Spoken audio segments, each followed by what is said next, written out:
ಸ್ಪರ್ಧಾತ್ಮಕ ಪರೀಕ್ಷೆಗಾಗಿ ಪರಿಸರ ಅಧ್ಯಯನ ಎನ್ವೈರನ್ಮೆಂಟ್ ಸೈನ್ಸ್ SSCಗೆ ಕೇಳಿರುವ ಎಲ್ಲಾ ಪ್ರೀವಿಯಸ್ ಕ್ವಶನ್ಸ್ ಅದಾವ್ರಿದ್ರ ಭೂಮಿಯ ಶೃಂಗಸಭೆ ಅಥವಾ ಅರ್ತ್ ಸಮ್ಮಿಟ್ ಅಂತ ಹೇಳಿ ಬರ್ತಾವ ಅರ್ತ್ ಸಮ್ಮಿಟ್ ಭೂಮಿಯ ಶೃಂಗಸಭೆಯನ್ನು ಯಾರು ಆಯೋಜಿಸುತ್ತಾರೆ ಅಂತ ಕೇಳ್ತಾರೆ UNCED ಈ ಸಂಸ್ಥೆದವರು ನಡೆಸ್ತಾರ ಏನದು UNCED ಅಂದ್ರ United Nations conference on environment and development United Nations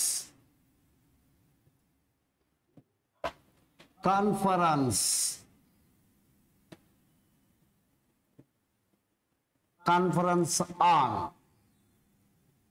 on environment and development ಈ ಸಂಸ್ಥೆದವರು ಅರ್ತ್ ಸಮ್ಮಿಟ್ ಅಥವಾ ಭೂಶೃಂಗ ಸಮ್ಮೇಳನ ನಡೆಸ್ತಾರ ಭೂಶೃಂಗ ಸಮ್ಮೇಳನ ನಡೆದಿದ್ದರಲ್ಲಿ ವಿಶೇಷವಾದ ಭೂಶೃಂಗ ಸಮ್ಮೇಳನ 1992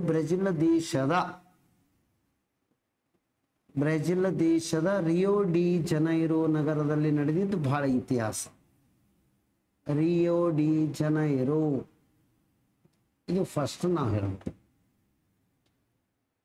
ಅಂದ್ರೆ ದ ಅರ್ತ್ ಸಮ್ಮಿಟ್ ಹೆಲ್ಡ್ ಅಥವಾ ಅಂತಂದ್ರೆ ಯಾರಿಂದ ಈ ಭೂಶೃಂಗ ಸಮ್ಮೇಳನ ನಡೆಸಲಾಗುವುದು ಅಂದ್ರೆ UNCED ಅಂತ ಅವಾಗ ಇದರದೊಂದು ಘೋಷಣಾ ವಾಕ್ಯ ಕೊಟ್ಟಿದ್ರಿ ಈ ರಿಯೋ ಡಿ ಜನೈರೋದಾಗ ಗಿವ್ ಅರ್ತ್ ಎ ಚಾನ್ಸ್ ಭೂಮಿಗೂ ಒಂದು ಅವಕಾಶ ಕೊಡಿ ಅಂತೇಳಿ ಹೇಳಿದ್ರು ಪರಿಸರ ವ್ಯವಸ್ಥೆ ಎನ್ನುವುದು ಏನನ್ನು ಒಳಗೊಂಡಿದೆ ಅಂದ್ರೆ ಪರಿಸರದಲ್ಲಿ ಒಂದಿಟ್ಟು ಜೀವಂತ ವಸ್ತುಗಳು ಇರ್ತಾವ ಒಂದಿಟ್ಟು ಜೀವ ಇರ್ಲಾರ್ದನು ಇರ್ತಾವ ಜೀವ ಇರ್ಲಾರ್ದು ಯಾವ್ದನ್ನ ಗಾಳಿ ಬೆಳಕು ಮಣ್ಣು ನೀರು ಜೀವ ಇದ್ದುದು ಮನುಷ್ಯ ಪ್ರಾಣಿ ಇತರೆ ಜೀವಿಗಳು ಹಾಗಾದರೆ ಪರಿಸರ ವ್ಯವಸ್ಥೆ ಏನನ್ನು ಒಳಗೊಂಡಿದೆ ಅಂದ್ರೆ ಅಜೈವಿಕ ಮತ್ತು ಜೈವಿಕ ಎರಡೂ ಘಟಕಗಳನ್ನು ಒಳಗೊಂಡಿದೆ ಇದು ಹೇಳೋಣ ಒಂದಿಷ್ಟು ಜೀವಿಗಳು ಅದಾವು ಒಂದಿಷ್ಟು ಎಲ್ಲಂದ್ರೆ ನಿರ್ಜೀವಿಗಳು ಅದಾವು ನೆಕ್ಸ್ಟ್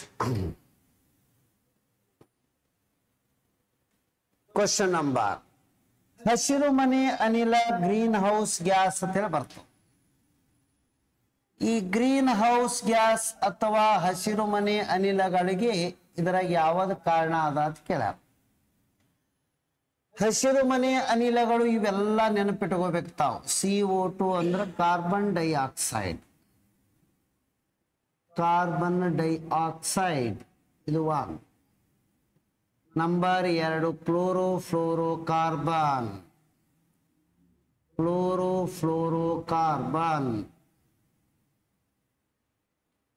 ನಂಬರ್ 4 ನೀರಾವಿ ವಾಟರ್ ವೇಪರ್ ಹೈಯೆಸ್ಟ್ ಇರೋದು ಇದೆಯದರಿ ನೀರಾವಿ ಆಮ್ಯಾಗ ಮೀಥೇನ CH4 ಮೀಥೇನಕ್ಕ ಮಾರ್ಚ್ ಗ್ಯಾಸ್ ಅಂತೇಳಿ ಕರೀತಾರ ಮಾರ್ಚ್ ಗ್ಯಾಸ್ ಯಾಕಂದ್ರೆ ಜೌಗು ಪ್ರದೇಶದಲ್ಲಿ ಬಿಡುಗಡೆಯಾಗುವ ಅನಿಲ ಜೌಗು ಅನಿಲ ಅಥವಾ ಮಾರ್ಚ್ ಗ್ಯಾಸ್ ಅಂತೇಳಿ ಕೇಳ್ತಾರೆ ಎಕ್ಸಾಮ್ದಾಗ ನೆಕ್ಸ್ಟ್ ಮತ್ತೆ ಇವು ಬಿಟ್ಟು ಏನದಾವ ಅಂದ್ರೆ ನೈಟ್ರಸ್ ಆಕ್ಸೈಡ್ N2O ಇದು PC ಕ್ವಶನ್ ಕೇಳಿದ್ರು ನೈಟ್ರಸ್ ಆಕ್ಸೈಡ್ ಸೂತ್ರ ನೈಟ್ರಸ್ ಆಕ್ಸೈಡ್ ಇದಕ್ಕ ಲಾಫಿಂಗ್ ಗ್ಯಾಸ್ ತರ ಅಥವಾ ಲಾಫಿಂಗ್ ಗ್ಯಾಸ್ ನಗಿಸುವ ಅನಿಲ ಎಂದು ಕರೆಯುತ್ತಾರೆ ಇದರ ಸ್ಮೆಲ್ ತಗೊಂಡ್ರೆ ನಗದೇ ನಗದು ಎಟ್ ನಗದ ಅಂದ್ರೆ ನಕ್ಕೋತಿ ಹೋಗ್ಬಿಡು ನಗಿಸುವ ಅನಿಲ ಎನ್ನುವ ನಗಿಸುವ ಅನಿಲ ಇವೆಲ್ಲ ಮೇಜರ್ ಏನು ಅಂದ್ರ ಗ್ರೀನ್ ಹೌಸ್ ಗ್ಯಾಸಸ್ ಇವೆಲ್ಲ ನಮಗ ಇವು ಕರೆಕ್ಟ್ ಗೊತ್ತಿರಬೇಕು ಅಂದಂಗ ಓಝೋನ್ O3 ಅದನ್ನು ಬರ್ತದ್ರಿ ನೆಕ್ಸ್ಟ್ ಯಾವುದು ಪ್ರಮುಖ ಹಸಿರು ಮನೆಯ ಅನಿಲವಾಗಿದೆ ಕಾರ್ಬನ್ ಡೈಆಕ್ಸೈಡ್ CO2 ಹೈಯೆಸ್ಟ್ ವಿಷಕಾರಿ ಅನಿಲ ಯಾವುದು ಅಂದ್ರೆ ಕಾರ್ಬನ್ ಮೊನಾಕ್ಸೈಡ್ ವಿಷಕಾರಿ ಅನಿಲ, ಅತಿ ಹೆಚ್ಚು ವಿಷಕಾರಿ ಅನಿಲ ಅಂತೇಳಿ ಕರೀತಾರ. PSI ಕೇಳಿದ್ರು. ಓಝೋನ್ ಪದರದ ನಾಶಕ್ಕೆ ಕಾರಣವಾಗಿರುವುದು CFC. ಅದನ್ನು ಅದ ಪ್ರಮಾಣ ಕಮ್ಮಿ ಇರ್ತದೆ ಇವತ್ತರದು. ಓಝೋನ್ ಪದರದ ನಾಶಕ್ಕೆ ಕಾರಣ CFC. ಪ್ರಿಯಾಣ ಎನ್ನುವುದು ಫ್ರಿಡ್ಜ್ಗಳಲ್ಲಿ ತಂಪುಕಾರಕವಾಗಿ ಬಳಸುತ್ತಾರೆ. PC question. ಫ್ರಿಡ್ಜ್ಗಳಲ್ಲಿ ತಂಪುಕಾರಕವಾಗಿ ಬಳಸುವರು. ಇದು ಗೊತ್ತಿರಬೇಕು. ಅರಣ್ಯ ಪ್ರದೇಶ ಕಡಿಮೆ ಏಕೆ ಆಗುತ್ತಿದೆ ಅಂದ್ರೆ ಜನಸಂಖ್ಯೆ ಹೆಚ್ಚಳಗೊಂಡು ಅರಣ್ಯಗಳನ್ನು ಒತ್ತುವರಿ ಮಾಡಿಕೊಂಡು ಅವುಗಳನ್ನು ಕಟ್ ಮಾಡಿ ಅಲ್ಲಿ ತಾನು ವಾಸಿಸಲಿಕತ್ತಾನ. ಹಾಗಾಗಿ ಹೆಚ್ಚುತ್ತಿರುವ ಜನಸಂಖ್ಯೆಯಿಂದ ಅರಣ್ಯ ಪ್ರದೇಶ ಕಡಿಮೆಯಾಗುತ್ತಿದೆ. ಅರಣ್ಯ ಪ್ರದೇಶ ಭಾರತದಲ್ಲಿ ಏನಂದ್ರೆ ಮಾಲಿನ್ಯ ರಹಿತವಾಗಿರಬೇಕು ಅಂದ್ರೆ 33.33% ಇರಬೇಕು. ಎಷ್ಟು ಪರ್ಸೆಂಟೇಜ್ ಅರಣ್ಯ ಪ್ರದೇಶ ಇತ್ತು ಅಂದ್ರ ಆ ಪ್ರದೇಶ ಮಾಲಿನ್ಯ ರಹಿತವಾಗಿರುತ್ತದೆ. ಮಾಲಿನ್ಯ ರಹಿತ ಪ್ರದೇಶಕ್ಕಾಗಿ ನಿಗದಿಪಡಿಸಲಾದ ಅರಣ್ಯ ಪ್ರದೇಶ ಎಷ್ಟು ಅಂದ್ರೆ 33.33. ಅದರ ಸಮನಾಗಿ ಕೆಲವೊಂದು ಎಕ್ಸಾಮ್ ಬರೀ 33% ಕೊಟ್ಟಿರ್ತಾರೆ. ನೆಕ್ಸ್ಟ್, ವಿಶ್ವ ವನ್ಯಜೀವಿ ನಿಧಿಯನ್ನು ಯಾವಾಗ ಸ್ಥಾಪಿಸಲಾಗಿದೆ? WWF, world wild life fund. World wild life fund ಅಂತೇಳಿ 1961 ಸ್ವಿಟ್ಜರ್ಲ್ಯಾಂಡಿನಲ್ಲಿ ಸ್ಥಾಪನೆ. ಸ್ವಿಟ್ಜರ್ಲ್ಯಾಂಡ್. ಇದರ ಚಿಹ್ನೆ ಏನದಂದ್ರೆ ಬ್ಲ್ಯಾಕ್ ಪಾಂಡಾ. Black panda. ಇದನ್ನ IAS ಕ್ವಶನ್ ಕೇಳಿದ್ದ. ಪಾಂಡಾ ಇದು ಏನು ಅಂದ್ರೆ ಕರಡಿಯ ಜಾತಿಗೆ ಸೇರಿದ ಪ್ರಾಣಿಯಾಗಿದೆ. ಕರಡಿ ಜಾತಿಗೆ ಸೇರಿದ ಪ್ರಾಣಿಯಾಗಿದೆ.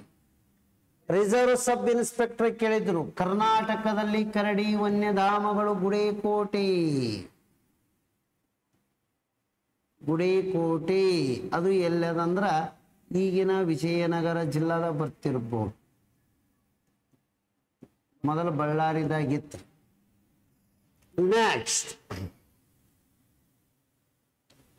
ಎಲ್ಲಾ ಜೀವಿಗಳು ಅವುಗಳ ಸಂಬಂಧವನ್ನು ಸಂಯೋಜಿಸುವ ಪರಿಸರ ವ್ಯವಸ್ಥೆ. ಜೀವಿ, ಜೀವಗೋಳ. ಇಂಗ್ಲಿಷ್ನಾಗ ಬಯೋಸ್ಪಿಯರ್ ಅಂತೇಳಿ ಹೇಳಬೇಕು. ಬಯೋಸ್ಪಿಯರ್ ಇಟ್ ಏನ್ ವರ್ಡ್. ನೆಕ್ಸ್ಟ್, ಭೂಮಿಯ ಮೇಲೆ ಕಂಡು ಬರುವ ಅತಿ ದೊಡ್ಡದಾದ ಪರಿಸರ ವ್ಯವಸ್ಥೆ ಹೆಚ್ಚಿಗಿರೋದು ಸಾಗರಗಳೇ ಅದಾವ. ನೀರು ಹೆಚ್ಚಿಗಿರೋದು ಜಲಗೋಳ. ಜಲಗೋಳ ಅಂದ್ರೆ ಏನು ಅಂದ್ರೆ ಹೈಡ್ರೋಸ್ಪಿಯರ್.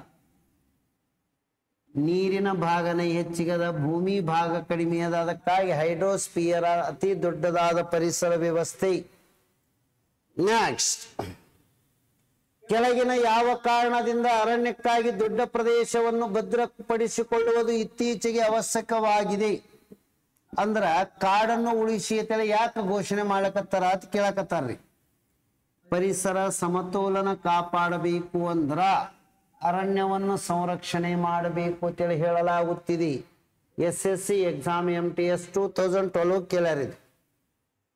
ಕೈಗಾರಿಕಾ ತ್ಯಾಜ್ಯದಿಂದ ಉಂಟಾಗುವ ಜಲ ಮಾಲಿನ್ಯ. ಕೈಗಾರಿಕದ ವೇಸ್ಟ್ ವಸ್ತುಗಳು ಹೋಗಿ ನೀರ್ನಾಗ ಕೂಡ್ತದ, ನೀರು ಮಾಲಿನ್ಯ ಆಗ್ತದ. ಅದನ್ನು ತಡಿಲಿಕ್ಕ ವಾಟರ್ ಹಯಸಿಂತ್ ಅಂತ ಹೇಳಿ ಬಳಸ್ತಾರ. ಸಸ್ಯ ಬೆಳೀತದ. ವಾಟರ್ ಹಯಸಿಂತ ಎನ್ನುವ ಸಸ್ಯ ಆ ಮಾಲಿನ್ಯವನ್ನು ತಡೆಯುತ್ತದೆ.